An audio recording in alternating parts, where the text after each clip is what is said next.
Hi everybody, Rob here.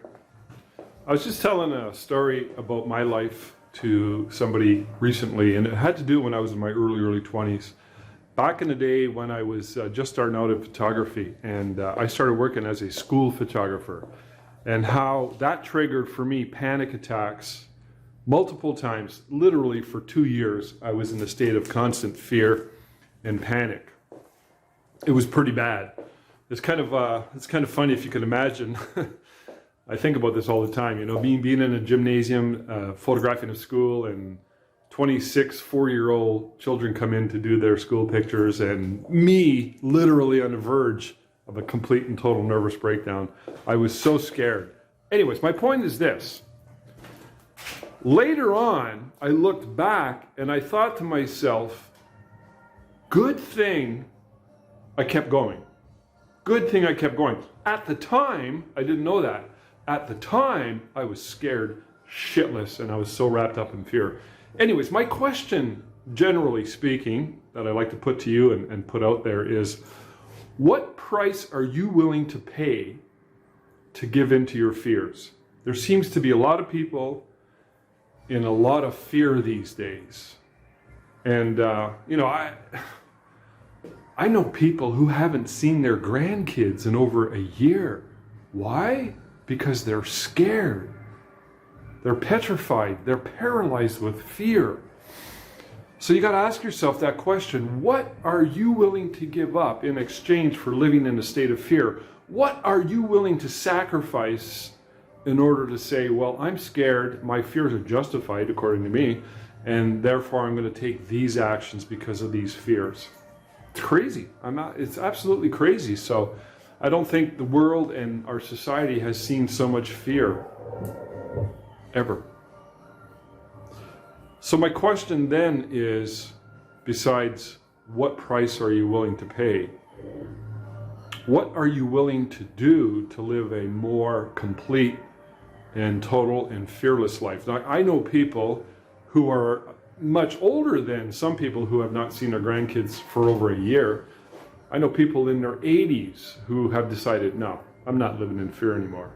I'm seeing my family. They decided this a long time ago because they're not willing to pay the price. You pay a heavy, heavy price when you live in fear. I personally believe, and I'm sure many of you will agree with me, that fear is the most addictive drug.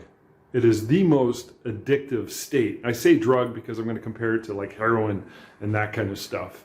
You know, when we have these compulsions and passions, and these are negative compulsions and passions, when they're directed by fear, and we like them. Deep down inside, they feel right. So you ask yourself, well, why does it feel right then?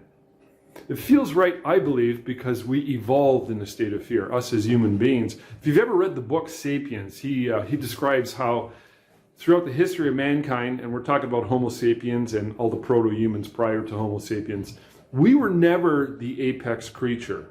We were not a predator, apex predator. We were somewhere in the middle.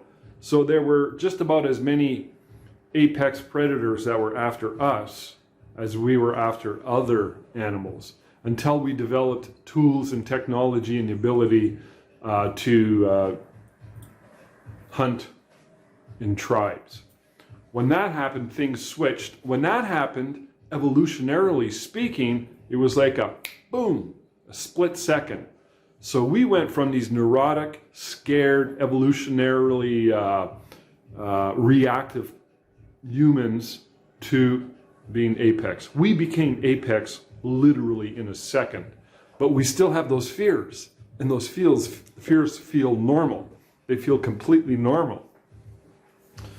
So they're very, very addictive. I have a bunch of rules in life, Rob's top 10 rules, and one of those rules is, and has been, do what you fear. So like I said, I got into school photography back in my early 20s, even though I was petrified. And I pushed through it, and then in retrospect, I looked back and I said, you know, it's a good thing I did that because I became a better person. And I always thought, what if I didn't? What if I didn't? What if I had have just creeped into the closet or just sort of buried myself in the shadows, too scared because I was pretty scared.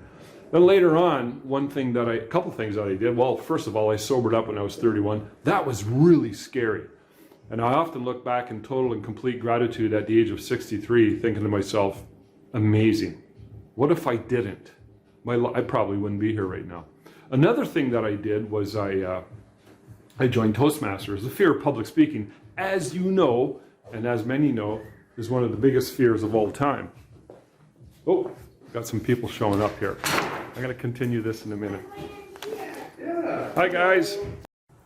All right, I'm back. So, yeah, I just had to do a family portrait. It's November, which is always our busiest time of year. Anyway, so where was I? I was talking about fears. And I was talking about how we as humans are, by nature, fearful, and how addictive fears are as an emotion. So we don't want to live in a state of fear. That's the whole thing. I mean, there are times, and I'm not going to get into that because it's pretty obvious. It goes without saying. There are utilitarian times when fear will work to your advantage, obviously. You know, you don't go walking into a den of wolves or bears or whatever. So my suggestion to anyone who's interested in or struggling with dealing with fears is to look deeper into oneself. First of all, ask yourself, am I living in a state of fear? Am I giving into my fears? Am I making decisions that are based on fear? Because fears feel so natural, and to get beyond fears, to reach for a higher state, you need to be able to ask that question and ask yourself and answer yourself as well honestly whether or not you are in fact making decisions or living in a state of fear. This is hard to do because we yearn for security. We yearn for the easy, less stressful road. I was going to mention too that, I mentioned Toastmasters, public speaking, sobering up, and working as a school photographer. I was going to mention as well that being in business for myself forced me to really face a lot of fears. And I've always said, and I've said this in other videos too, that some of the best self-help programs were, for me, the 12-step program, being in business for myself, and Toastmasters. And they all had to do with fears. You know, any kind of a fear that you face is going to help you grow and expand a little bit better.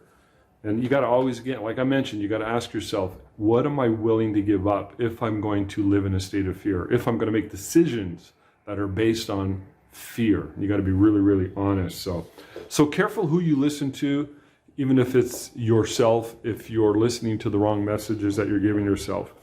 To me, the greatest growth periods in my life were when I faced fears. There's absolutely no exception to that rule. And it can be the same thing for you. It may not appear that way, but when you have a higher order that you want to achieve and pursue, you're going to be forced, without exception, to face fears. If you're not, you're probably not reaching high enough. If you are, and you face the fears, you will expand to a higher order, a higher level of consciousness, and you become a better person for it. You'll become a much more fulfilled human being. So, all right, guys, that's all I got. Thanks.